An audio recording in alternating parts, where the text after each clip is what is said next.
সোমনাথ থেকে দ্বারকা পোরবন্দর হয়ে সুদামা মন্দির 5500 টাকা। সোমনাথ থেকে 2 ঘন্টা প্রায় চলার পর আমরা এসে পৌঁছালাম মাধবপুর বিচ। ভিউটা দেখুন মাধবপুর বিচের।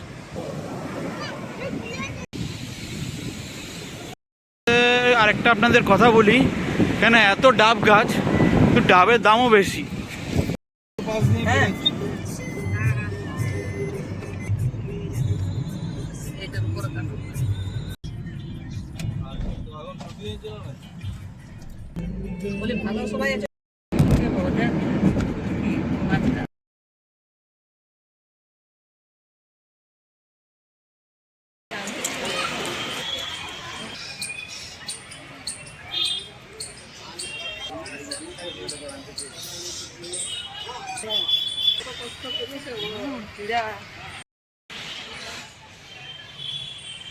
চরম যে শিষ্য সুদামা মন্দিরে, এটা আপনাদের দেখাচ্ছিলাম। ভেতরে ফটো ভিডিও খুব অ্যালাউ নেই, তাও এটা হচ্ছে পরিক্রমার জায়গা।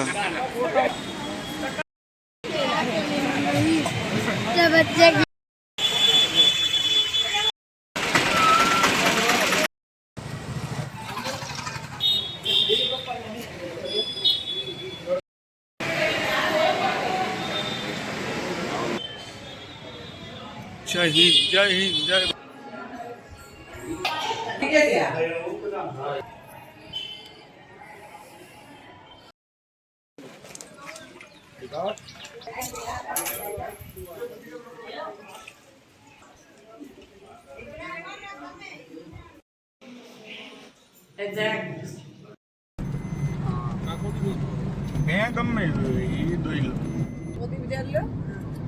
से बोलते हैं कि पूरी दिन इधर रहते हैं, रात में वहाँ सोते हैं। अच्छा, उज्जैन में। हाँ, ऐसे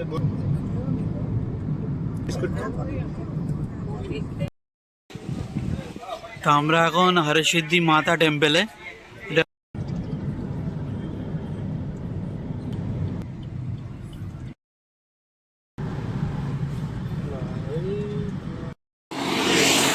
তো এই গাড়িটা করে যাব হচ্ছে আজকে সোমনাথ থেকে দ্বারকা পোরবন্দর হয়ে সুদামা মন্দির গান্ধীজি আশ্রম দেখে যাব হচ্ছে দ্বারকা, পোরবন্দর হয়ে দ্বারকা সোমনাথ থেকে। ভাড়া নিল 5500 টাকা। আমরা সোমনাথ মহাদেবকে প্রণাম করে বেরিয়ে পড়েছি পোরবন্দরের উদ্দেশ্যে। ওখান থেকে যাব দ্বারকা।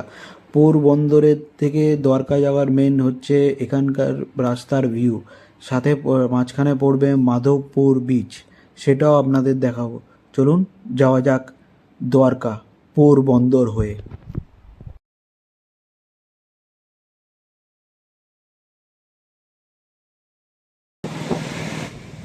তা সোমনাথ থেকে 2 ঘন্টা প্রায় চলার পর আমরা এসে পৌঁছালাম মাধবপুর বিচ।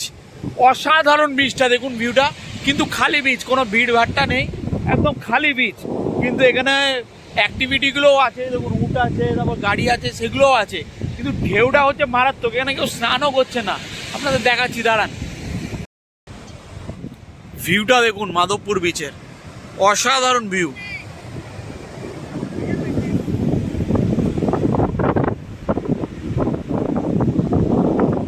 এদিকে ভিউটা দেখুন।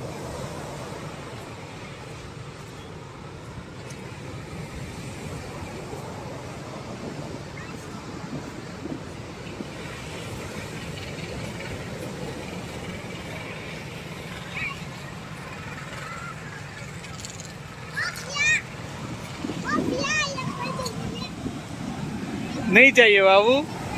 क्या नाम है तुम्हारा? क्या नाम है? नाम क्या है?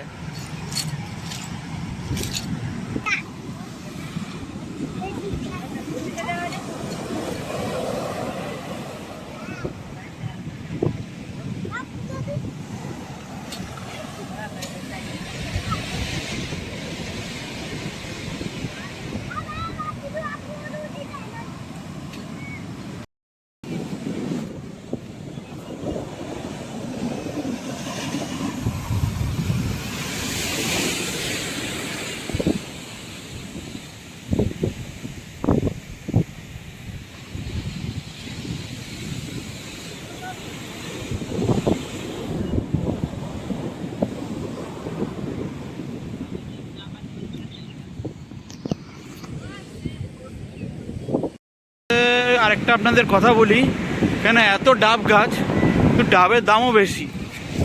দেখুন এদিকে আর একটা দেখাবেন, এদিকে দেখুন সমুদ্র যেটা দেখালাম, আর এদিকে দেখুন পুরো জলটা ধরে ওরা বিদ্যুৎ উৎপাদন করছে।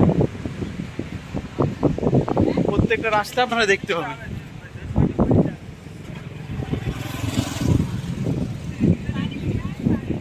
এটা হচ্ছে সোমনাথ থেকে যখন আপনারা দ্বারকা যাবেন পোরবন্দর হয়ে, তখন এই মাধবপুর বীচ কিন্তু পড়বে।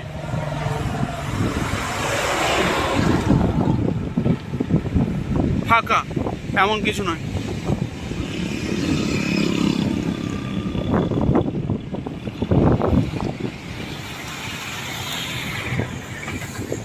पास नहीं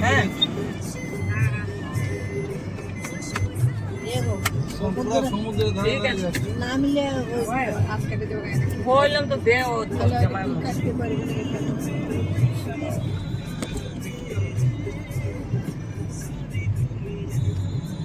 এটার উপরে কাটতে এটার উপরে কাটতে পারি বলি পুরাটাই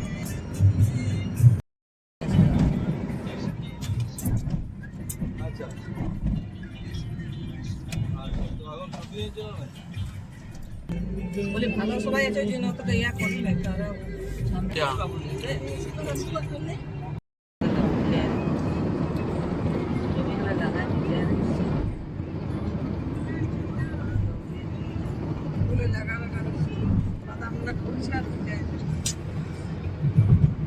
বাদাম চাষ সবসময় আমার যদি একা ফুল হয় আমার রোজ মালা হয়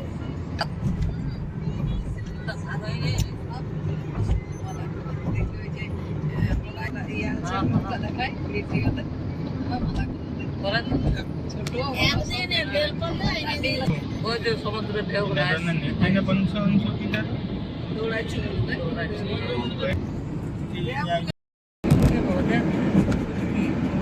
মাছটা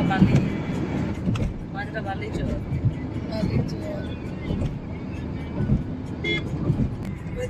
বালি আছে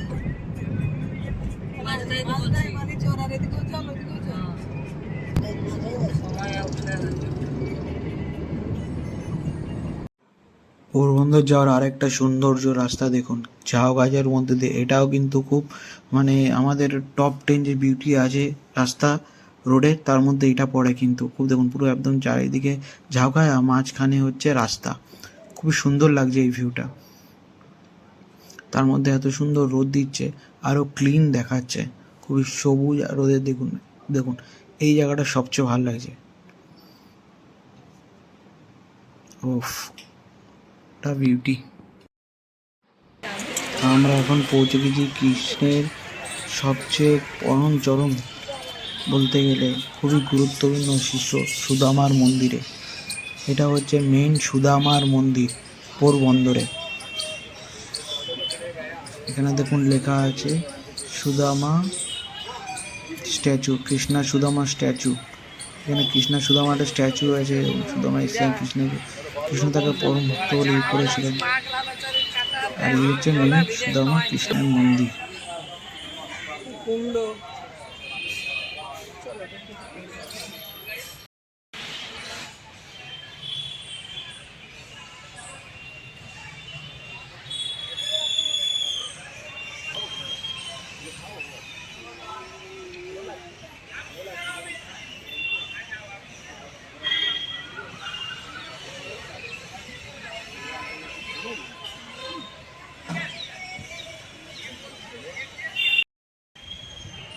তা এখন আছি কৃষ্ণের চরম যে শিষ্য সুদামা মন্দিরে, যেটা আপনাদের দেখাচ্ছিলাম। ভেতরে ফটো ভিডিও খুব অ্যালাউ নেই, তাও এখান থেকে মোটামুটি করছে। এটা হচ্ছে মোটামুটি পোরবন্দর একদম শহরের মধ্যেই পড়ে সুদামা মন্দির। কৃষ্ণের যে চরম ভক্ত ছিলেন, এখানে একটা স্ট্যাচু আছে, সেটাও আপনাদের দেখালাম। তো নেবাজক গান্ধীজির আশ্রম এখান থেকে। এটা হচ্ছে পরিক্রমার জায়গা।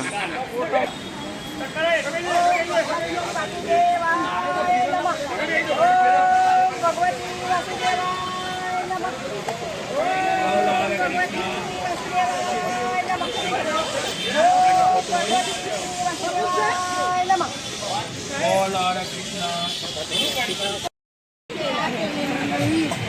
जब बच्चे की नहीं बाबा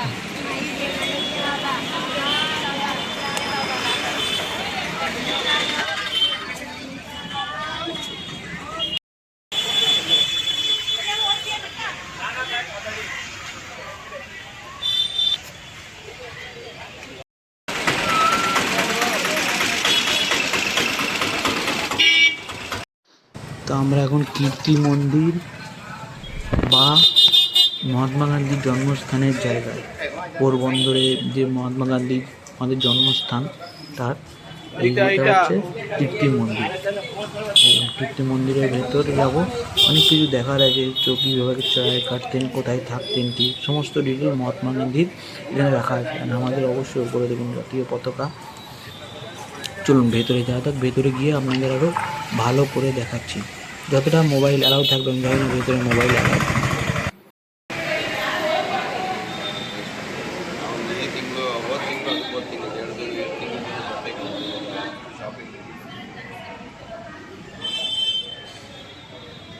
जय हिंद, जय हिंद, जय वंदे मातरम।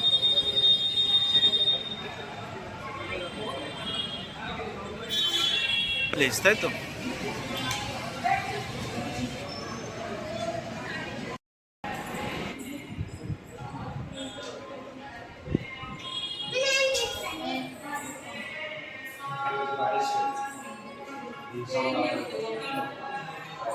গান্ধীজি কখন কি করেছিলেন তার সমস্ত কিছু এখানে রাখা আছে ছবি দিয়ে, দেখুন।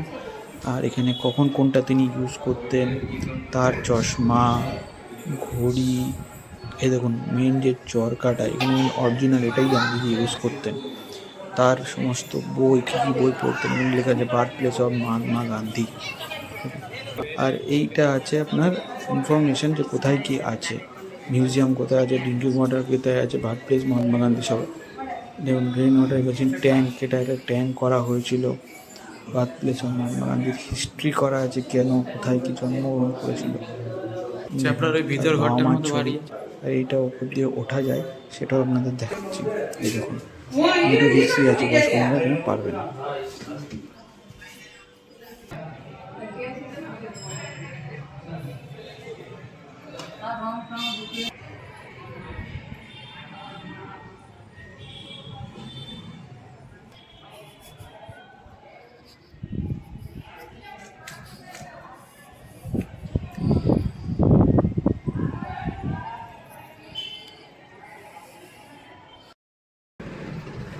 পা দুটো খুলেছে, পা দুটো খুলেছে। এই জুতাটা পরে এসছি, ভালো যে পা দুটো খুলেছে। এখন আমি পূর্ববন্দর থেকে দ্বারকা যাচ্ছি, তাই সিএনজি নিতে গাড়ি দাঁড়ালো। তো এখানে দেখুন কত মানে সিএনজির এই এদের সূর্যের যে আলোর, এটা কিন্তু অনেক দেখছি আমি, রাস্তাঘাটেও আপনাদের দেখাচ্ছি। এইদিকে দেখুন পুরো কত একসাথে, আর এইটাও দেখুন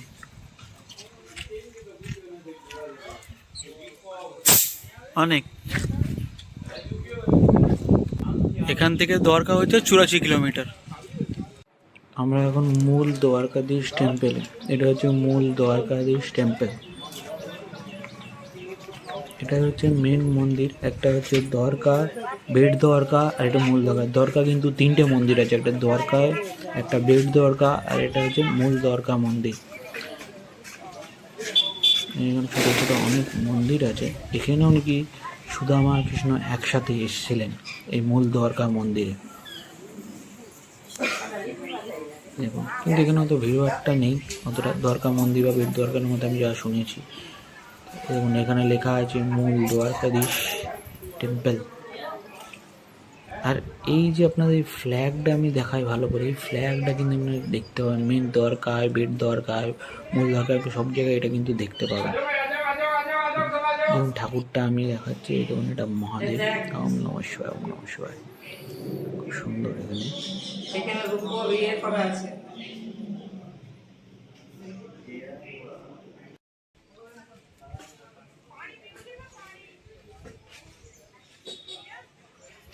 जय श्री राम।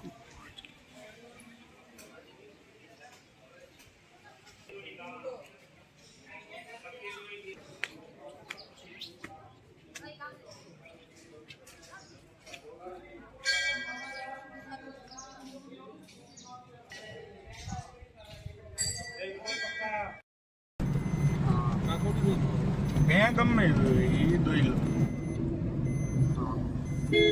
એટલે આ મશીનમાં એમ તો જોયું આ મારી ગાય છે ને પેલી ઈ પહેલેથી સેટ ઉઠી છે ને કોઈ દીનો હું કે પ્રોબ્લેમ જ ન થાય એવો નહીં દૂધ હાથ બદલે ને એટલે હું શું કરાય મારા પપ્પા કહેતા હોય હા એટલે હું આમ તાજી રાઈ હોય ને આપણે જેમ વાળવી હોય ને એમ વળી જાય.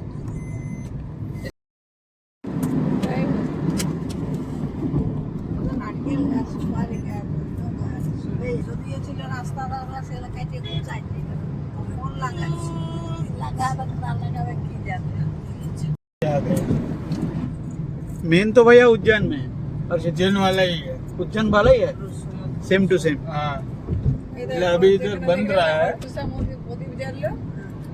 इसे बोलते हैं कि पूरी दिन इधर रहते हैं रात में वहाँ सोते हैं. अच्छा उज्जैन में. हाँ ऐसे बोलते আচ্ছা हैं. আচ্ছা সারা দিন এখানে থাকে আর রাতে উজ্জয়নে শুতে যায় মানে এদের কাওয়াত আছে. হ্যাঁ मान जाना. যাবে চলিए. अभी नया मंदिर बन रहा है. আচ্ছা আচ্ছা না, তুমি বুঝবে নয়া মন্দির बन रहा है বলছে. ওই তো যাচ্ছে গাড়ি बिस्कुट खाओ.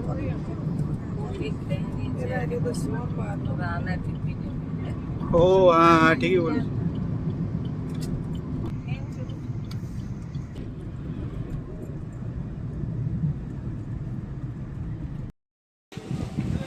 তা আমরা এখন হরসিদ্ধি মাতা টেম্পেলে. এটা হচ্ছে পোরবন্দর থেকে দরকার 60 কিলোমিটার আগে একটা আছে হরসিদ্ধি মাতা মন্দির. মূল দ্বারকা মন্দিরে ক্রস করার পর এখানে কি কথায় আছে যে এখানে সারাদিন নাকি হরসিদ্ধি মা থাকেন, রাত্রে উজ্জয়ন যান. ধরুন আগে দর্শন করি. ভেতরে মনে হয় মোবাইল ক্যামেরা কিছু অ্যালাউ নেই. বাইরে এসে আবার বলছি মা কেমন. আশা করি উজ্জয়নের মতোই হবে. হরসিদ্ধি মাতা টেম্পেল দেখলাম. দিনে এখানে থাকে, রাত্রে সন্ধ্যের পর নাকি উজ্জয়ন যায়. এটা দেখুন পুরো পাহাড়ের একদম উপরে আগে মন্দির ছিল আপনাদের যেটা দেখাচ্ছিলাম আমাদের আসার আগে.